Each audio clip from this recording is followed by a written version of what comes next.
दिल्ली को दम घोटू हवा से निजात दिलाने के लिए केंद्र सरकार ने कमर कस ली है। सरकार दिल्ली से पेट्रोल और डीजल कारों को चरणबद्ध तरीके से हटाने की योजना बना रही है। अगर ऐसा हुआ तो पेट्रोल और डीजल कारों के भविष्य पर सवाल खड़े हो जाएंगे।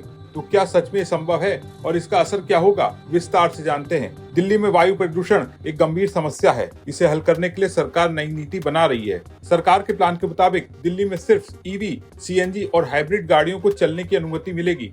पेट्रोल और डीजल गाड़ियों का रजिस्ट्रेशन रोका जा सकता है। ये बदलाव चरणबद्ध तरीके से लागू किया जाएगा। इसका मतलब हुआ कि सरकार धीरे धीरे दिल्ली से पेट्रोल और डीजल कारों को हटाने की तैयारी कर रही है। हालांकि इस योजना पर सिर्फ विचार हो रहा है, इसको लागू नहीं किया गया है। सरकार की नई नीति के मुताबिक सबसे पहले बसों को क्लीन फ्यूल पर चलने के लिए बाध्य किया जाएगा। इसके लिए 2025 तक नई नीति लागू हो सकती है।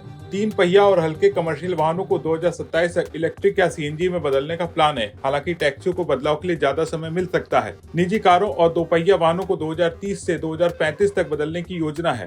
सबसे पहले ये बदलाव दिल्ली में दिखेगा। इसके बाद गुरुग्राम, गौतम बुद्ध नगर, गाजियाबाद जैसे क्षेत्र प्रभावित होंगे। आखिर में ये योजना पूरे एनसीआर में लागू होगी। सरकार BS6 मानक से नीचे के वाहनों की एंट्री पर रोक लगाने पर विचार कर रही है। ये बदलाव अगले 1 साल में लागू हो सकता है। सिर्फ गाड़ियों पर रोक लगाने से प्रदूषण कम नहीं होगा, दिल्ली की सड़कों को भी सुधारा जाएगा। 2000 किलोमीटर तक की सड़कों को दोबारा बनाया जाएगा। सड़कों के किनारे हरियाली बढ़ाई जाएगी। Mechanised sweepers, anti smog gun और वाटर स्प्रिंकलर्स का इस्तेमाल होगा। इलेक्ट्रिक व्हीकल्स को अपनाने के लिए दिल्ली का इंफ्रा अभी तैयार नहीं है। साथ ही कंपनियों के पास भी मांग पूरी करने के पुख्ता इंतजाम नहीं है। दिल्ली में ईवी चार्जिंग स्टेशन की कमी एक बड़ी समस्या है, लेकिन सरकार इस दिशा में तेजी से काम कर रही है। ईवी सब्सिडी और टैक्सी में छूट दी जा रही है। ईवी की कीमतें धीरे धीरे कम हो रही हैं। लोगों को नई गाड़ियां खरीदने में दिक्कत हो सकती है। हालांकि ईवी चलाने की लागत पेट्रोल डीजल से कम होती है। सरकार पुराने वाहनों के लिए स्क्रैप पॉलिसी ला सकती है। व्यावसायिक वाहन चालकों के लिए कर्ज और सब्सिडी योजना लाई जा सकती है। कई वाहन कंपनियां पहले ही ईवी सेगमेंट पे निवेश कर रही हैं। टाटा, महिंद्रा, मारुति और दूसरी कंपनियां इलेक्ट्रिक गाड़ियों पर फोकस कर रही हैं।